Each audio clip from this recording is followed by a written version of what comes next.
Bueno, queridos amigos, al oído les contamos que la encuesta Gallup dice muchas cosas, entre otras que Claudia López se disparó en los niveles de su popularidad tan pronto como empezó a manifestar o a dar sensaciones de sensatez, es decir, de derecha, de mantenimiento del orden, de mantenimiento del respeto de los derechos de los ciudadanos, y eso la disparó.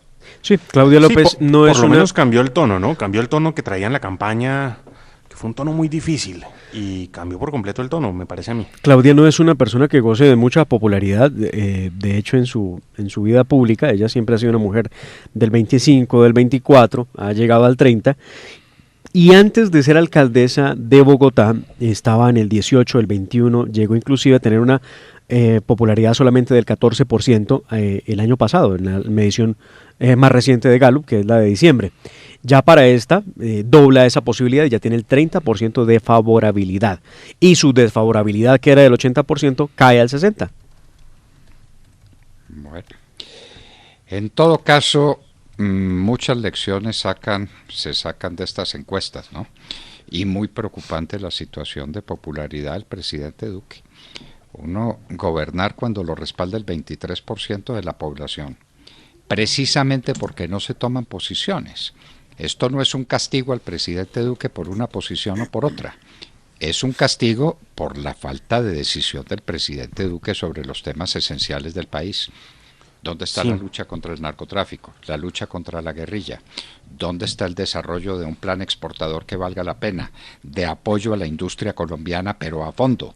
¿Dónde están los grandes temas nacionales? Pero es que es un gobierno muy difícil, doctor Fernando, ¿no? Una coyuntura nacional, claramente, y esto sí lo diré con toda la responsabilidad del caso, una responsabilidad que tiene él en estos momentos de manejar un país que no se parece en nada al país que manejó el expresidente Uribe o al que manejó el expresidente Santos. Y lo digo en razón al famoso proceso con las FARC, que bastante tiempo sí le ha hecho perder a la nación.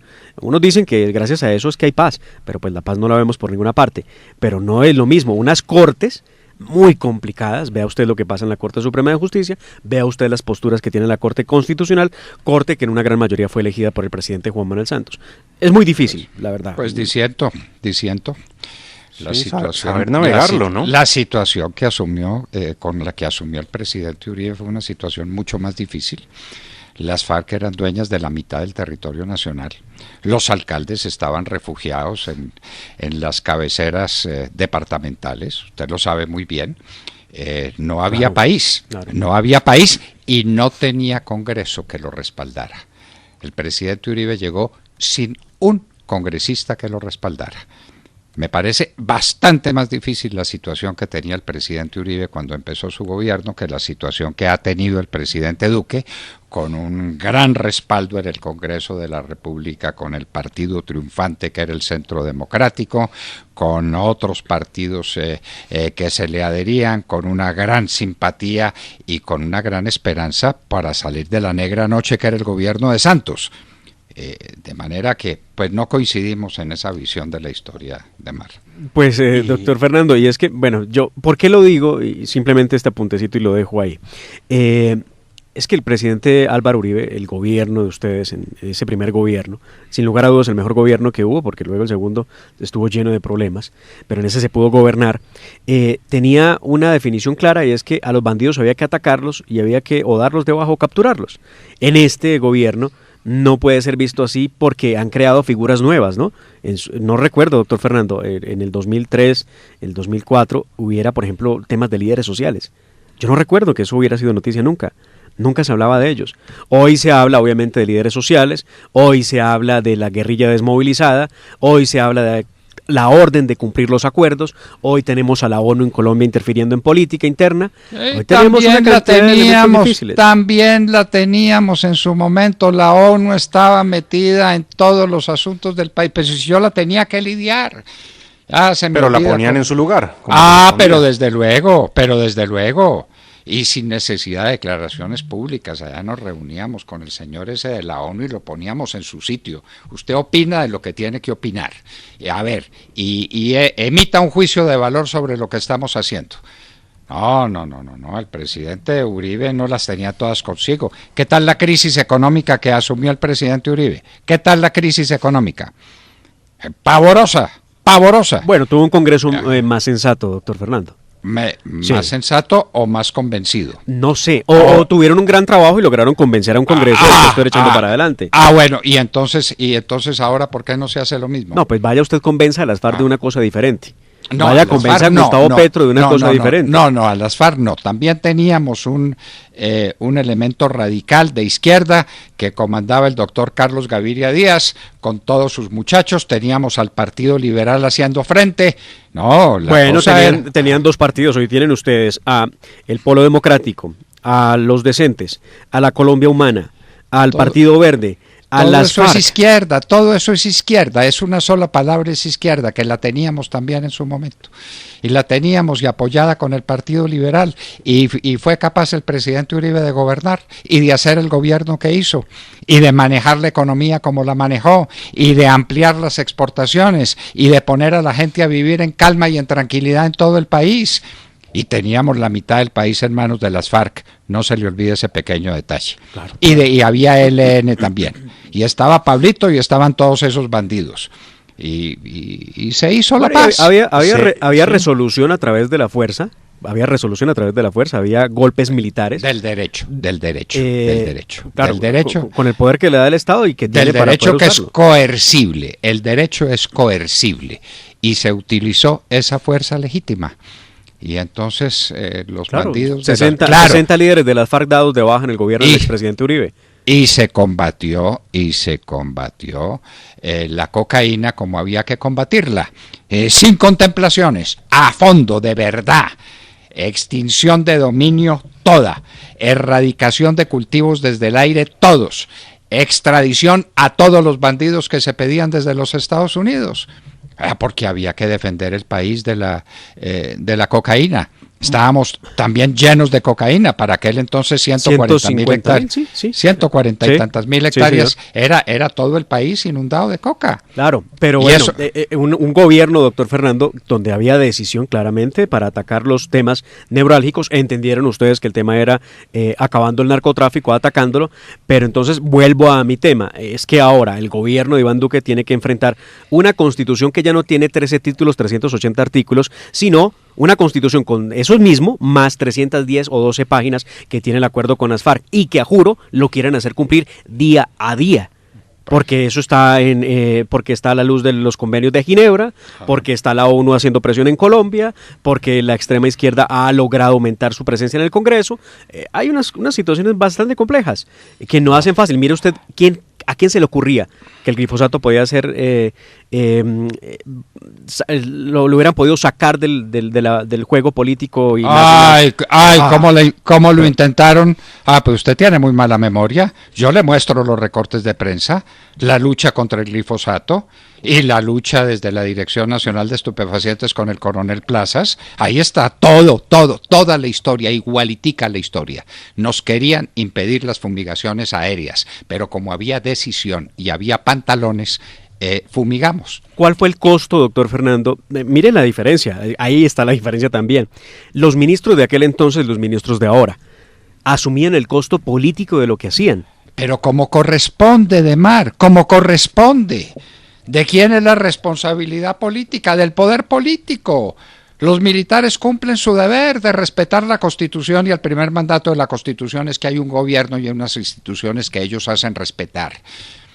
Pero la responsabilidad política era nuestra, pero ni más faltaba. Y lo decíamos. Es más, les decíamos muchas veces, aquí está la orden, ¿la quiere por escrito? No, la palabra suya nos basta. Bueno, porque sabían que la responsabilidad política la asumían el presidente y sus ministros.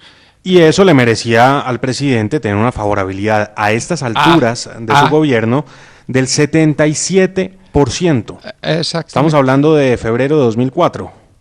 Tenía el 77% de favorabilidad. 77% de favorabilidad por una posición ante la vida y una posición clara y definida. Ataque a los bandidos, ataque al narcotráfico y que la gente viva y que vive en paz y que las carreteras se llenen de automóviles. Pues es que usted me dice qué fácil era, le quiero contar.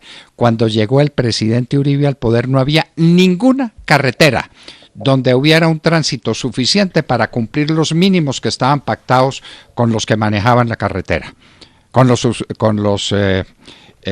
las firmas que hacían mantenimiento de las carreteras. Ninguna. A los pocos meses, en ninguna carretera había que pagar ese mínimo.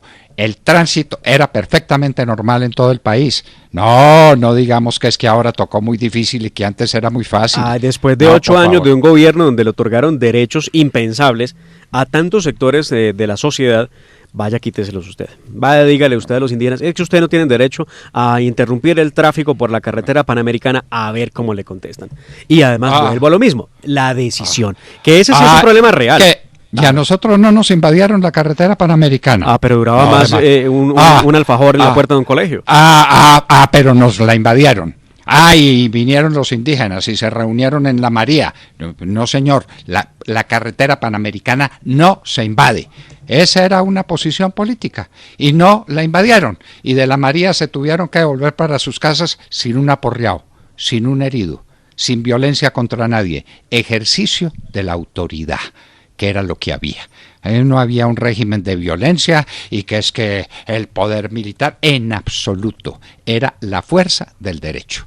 Pero que no nos quisieron invadir la carretera panamericana, por Dios, el primer día de mar, el primer día. Lo que pasa es que hay uno que se deja y otro que no se deja. Esa es la diferencia. Y asume las consecuencias y el costo político que eso tenga. Eso no ocurre desde hace muchos años en Colombia, hay que decirlo. Bueno, miren ustedes temas como el de narcotráfico. Tengo datos interesantes. Sí, bueno, si quieres siga. De narcotráfico. Sí, de narcotráfico. ¿Considera usted que en Colombia está mejorando o empeorando el narcotráfico? Dicen que está empeorando el narcotráfico en un 64% y que está mejorando en un 16%. ¿Qué es visible en esto?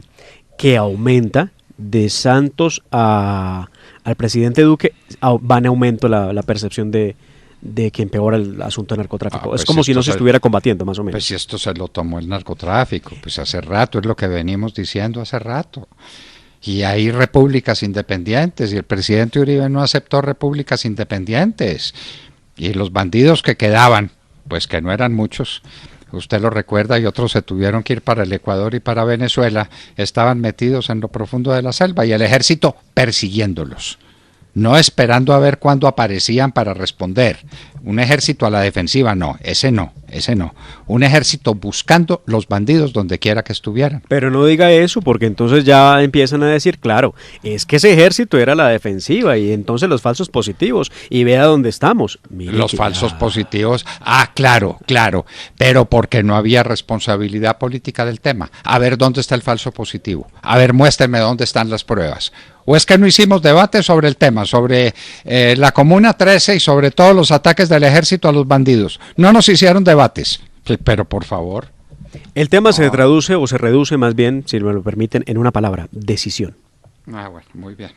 Falta eso. Mire, les tengo un dato interesante, análisis aquí que hago de la encuesta. Lo decíamos más temprano, el 82% de los encuestados cree que el tema de desempleo en Colombia está empeorando. Mientras esto ocurre y mientras la gente cree que también la economía está empeorando, y bueno, no solamente son datos de percepción con esta encuesta, sino que son datos que se confirman también con las encuestas del DANE y del Banco de la República, un dato llamativo que trae la encuesta: el 59%, solamente el 59% está de acuerdo con que se fomente la llegada de inversión extranjera a nuestro país. La pregunta que yo me hago es: ¿cuándo vamos a dejar los colombianos de ver a la inversión extranjera como si fuera un enemigo? Es increíble que tan solo el 59% esté de acuerdo con que se fomente la llegada de inversión extranjera. Todo es un problema de liderazgo. Y entonces no teníamos producción petrolera, y la producción petrolera empezó a crecer con el doctor Luis Ernesto Mejía, ministro de Minas y Energía, que desarrolló una tarea impecable, a fondo, extraordinaria, con todo el respaldo del presidente de la República. Y había la misma prevención contra el petróleo, exactamente lo mismo. Y no se podía hablar de sucedáneos o de componentes del petróleo de origen vegetal. ni de la caña de azúcar, ni de la palma, de ninguna manera. Y se impusieron. No, pues es que se gobernó, que es lo que hay que hacer. Pues resultados interesantes los que trae la encuesta, muchísimo más podríamos quedarnos hablando de ella, pero la realidad es esta. Y la realidad también es que aquí ya podrán seguir haciendo remesones ministeriales, crisis de gabinete, como le quieran llamar, pero lo cierto es que desde mi punto de vista esto ya no tiene cómo enderezar el rumbo. Bueno, pues hay que enderezar el rumbo, porque cuando uno está equivocado tiene que corregir. En algún momento. ¿Habló de remesones? Sí. Yo sé que, vea, ustedes no me tenían fe a mí con la encuesta de Inbamer Gallup, lo había dicho aquí al aire. Inbamer Gallup sale a finales del mes de febrero y ahí está la encuesta. Ahí está la encuesta. Remesones, vean, no sé que esto pueda llegar a ser un remesón, pues remesón sería muchas cosas, ¿verdad? Pero esto es simplemente un movimiento que puede haber en los próximos días. Se habla de la posible salida de la ministra María Fernanda Suárez del Ministerio de Minas, y esto sería la gran oportunidad para que Cambio Radical obtuviera el ministerio que tanto ha pedido y que tantas dificultades ha tenido el gobierno para poder otorgarlo. Y obviamente va también por la presidencia de Ecopetrol, porque tener Ministerio de Minas sin Ecopetrol pues es no tener nada. Eso sí, tiene que ser el paquete completo. Eso sí tenga la seguridad. Que ahí estamos enfrascados fuera de micrófonos con Demar en un intenso debate sobre si es posible o no que la ministra pase a Ecopetrol. Porque eso se especula. Cambio Radical va a hacer el esfuerzo por tomarse un Ministerio de Minas sin Ecopetrol. Ay, Dios mío. Es la joya de la corona.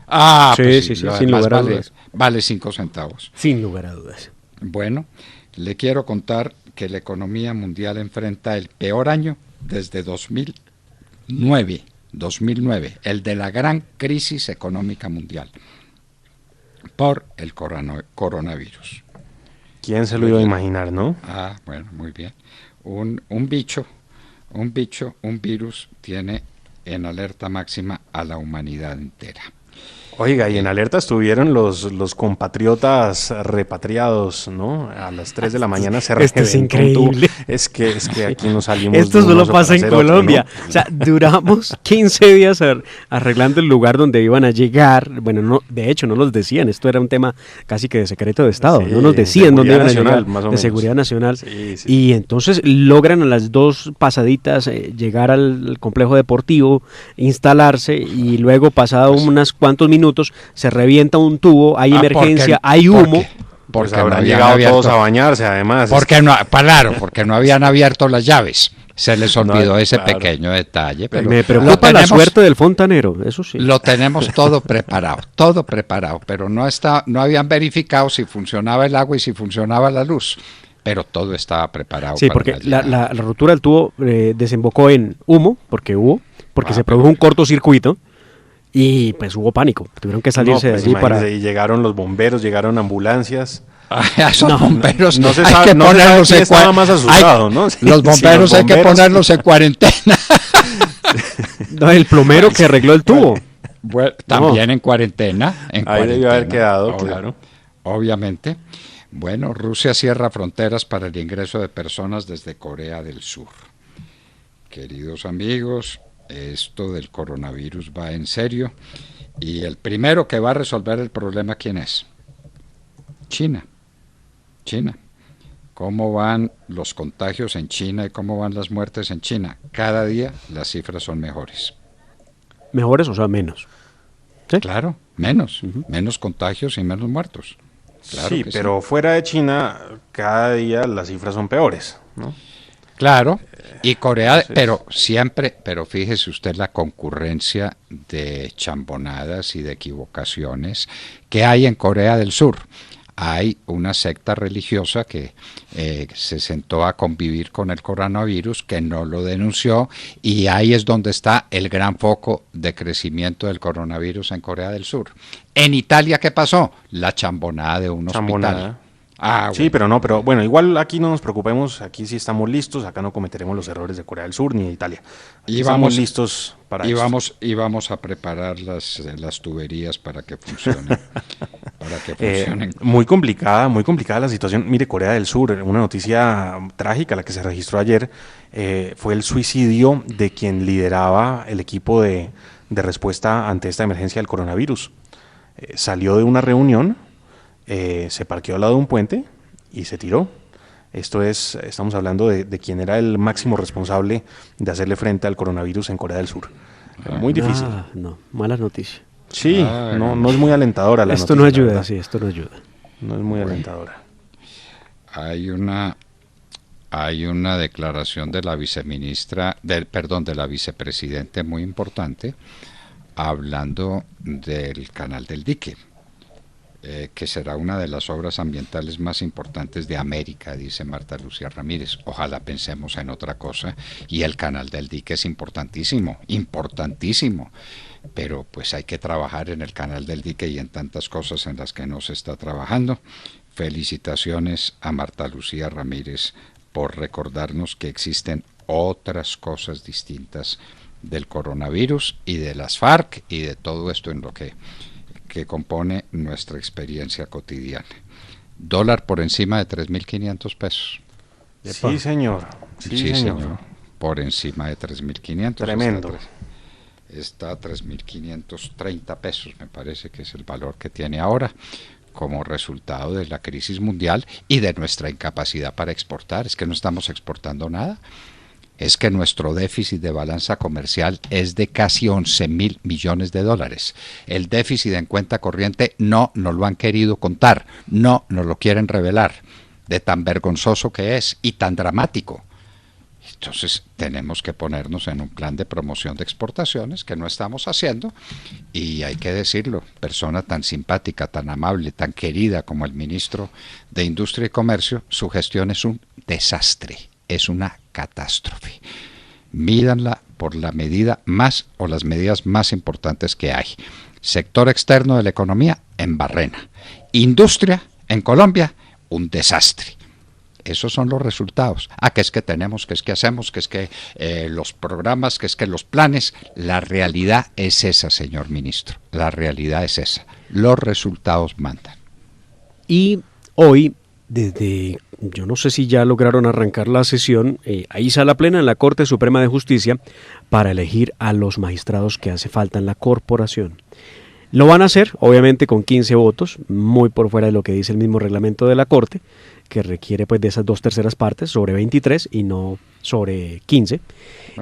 Y hablan de nombres, inclusive, de posibles nuevos magistrados, entre ellos Fabio Spitia, de quien se ha dicho es un gran jurista, no sé el señor Gerson Chaverra, pero también hablan de un señor de nombre Hugo Quintero y de unos serie de trinos muy fuertes que en su momento habrían expresado diferencias políticas con el expresidente Álvaro Uribe Vélez, al punto que el expresidente Uribe, pues, ayer lanzó varios trinos al respecto. Bueno, y una denuncia que hace Petro que hay que mirarla, todas las denuncias hay que mirarlas, que la ETB vale la mitad de lo que valía cuando él dejó la alcaldía. Esa es una realidad que hay que mirar. La ETB evolucionó a tiempo, se metió a tiempo en el mundo digital, fue competitiva, porque la ETB era la empresa de la telefonía fija que se acabó, se le acabó el negocio. Eso es casi un recuerdo, la telefonía fija. Ahora porque la empaquetan y la meten con servicio de IP, funciona ya no es fija. Sí. Por eso, ya no, pero pregunta cuánto vale la ETB. Y en un minuto estaremos con John Marulanda, coronel de la Reserva Activa, experto en seguridad y candidato a ser presidente de ACORE. Ya se aproxima esa elección, ¿no? Sí, señor. En un minuto estaremos con el señor coronel John Marulanda y hablábamos con ustedes al oído.